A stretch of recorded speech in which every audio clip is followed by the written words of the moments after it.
கோவை அவிநாசி சாலையில் உள்ள பிரபல மாலில் புகுந்த தேசிய பறவை மயில். வாடிக்கையாளர் எடுத்த செல்போன் வீடியோ காட்சிகள் சமூக வலைதளங்களில் வைரல். மேற்கு தொடர்ச்சி மலையை ஒட்டியுள்ள மாவட்டமாக இயற்கை எழில் சூழ்ந்த மாநகரம் கோவை மாவட்டத்தை சுற்றியுள்ள கிராம பகுதியில் வனப்பகுதியை சுற்றியுள்ளது. இதனால் வன விலங்குகள் ஆங்காங்கே தென்படுவது வழக்கம். இந்நிலையில் கோவை மாநகரை சுற்றியுள்ள பகுதியில் தேசிய பறவையான மயில் ஆங்காங்கே இரை தேடி சுற்றி கொண்டிருக்கும்.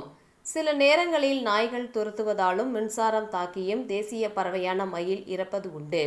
மேலும் படுகாயம் அடையும் மயில்களை தகவலின் பெயரில் வனத்துறையினர் அங்கு சென்று உடனடியாக அதனை மீட்டு வடகரை பகுதியில் உள்ள வன விலங்குகள் சிகிச்சை மையத்தில் அதற்கான உரிய சிகிச்சை அளிக்கப்பட்டு அதனை வனப்பகுதியில் பாதுகாப்பாக விடுவித்தும் வருகின்றனர்.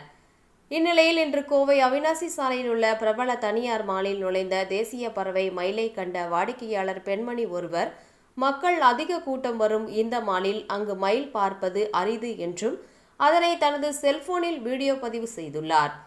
அந்த மயிலை பார்ப்பது எவ்வளவு அழகாக உள்ளது என்றும் எவ்வளவு சூப்பராக உள்ளது என்றும் அது பறக்கப் போகிறது என்று கூறி அதன் அழகை ரசித்தவாறு அது பறந்து சென்று மரக்கிளையில் அமரும் காட்சிகளை அவர் பதிவு செய்த வீடியோ தற்போது சமூக வலைதளங்களில் வைரலாகி வருவது குறிப்பிடத்தக்கது.